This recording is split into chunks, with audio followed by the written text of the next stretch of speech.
ডাঙ্কিকে ভালো বললে সালারের ফ্যানদের থেকে গালি পড়বে, আর সালারকে ভালো বললে ডাঙ্কির ফ্যানদের থেকে গালি পড়বে। আর যদি দুটোকেই ভালো বলি তাহলে আর কিসের মুভি রিভিউ? মোদ্দা কথা, গালি তোমাকে মাথা পেতে নিতেই হবে। গতকাল আমি 2 ঘন্টা 55 মিনিটে সালার মুভিটা দেখতে গেছিলাম। মুভিতে সব থেকে বড় প্রশ্ন ডিরেক্টর প্রশান্ত নীল। আমার ঠিক মাথায় ঢোকে না এই লোকটা মুভি বানায় নাকি ফ্র্যাঞ্চাইজি বানানোর কাজ করে। তো মুভি দেখে যেটা বুঝলাম যে ফার্স্ট হাফে তোমাকে নিজেকে পুরোটা ডেডিকেট করে দিতেই হবে ওই ডার্ক খানসারের কিংডম বোঝার জন্য। এবার আসে মুভির অ্যাকশন। যদি তুমি এই এক্সপেকটেশন নিয়ে যাও যে পুরো মুভিতে আমি অ্যাকশন দেখবো, তাহলে পুরো ফার্স্ট হাফ জুড়ে তোমাকে ওই ধর্ণা দিতেই হবে মুভির ওই ব্রুটাল অ্যাকশন সিনটা দেখার জন্য। আর শুধুমাত্র ওই ব্রুটাল সিনগুলো দেখার জন্য এত বিল্ড আপ তোমাকে সহ্য করতে হবে কি বলবো। সবাই ওই চাতক পাখির মতো চেয়ে আছে আর চেঁচিয়ে বলছে ওই দেখো, যার জন্য এত ওয়েট করছিলে সে এসে গেছে, অপেক্ষার ফল এবার তোমরা পেতে চলেছো, এবার সবাই ভাগ করে খাও। তো প্রভাসের এন্ট্রি হয়ে গেছে, সে ফ্রেমে দাঁড়িয়েই আছে, কিন্তু অ্যাকশন হওয়ার কোনো নামই নেই। মুভিতে অ্যাকশন আছে কিন্তু খুবই কম ওই ব্রুটাল অ্যাকশন রয়েছে।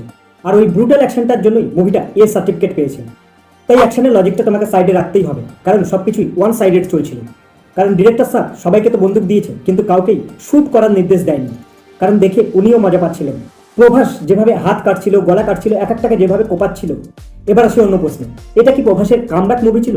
যদি তার উত্তর হ্যাঁ হয়, বাহুবলীর পর প্রভাসের মুভিগুলো যেভাবে মুখ থুবড়ে পড়ছিল, কিন্তু ডার্লিং প্রভাস এই মুভিতে এসেও আন্ডার ইউটিলাইজ রয়ে গেলেন।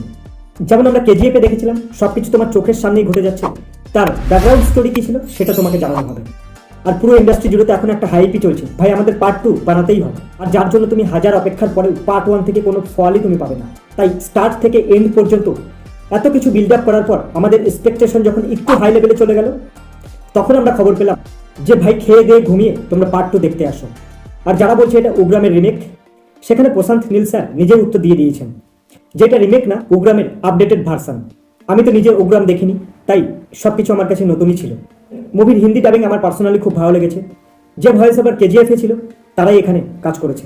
মুভির অ্যাকশনে ছিল অ্যাজ এক্সপেক্টেড কেজিএফের মতোই স্লো মোশন।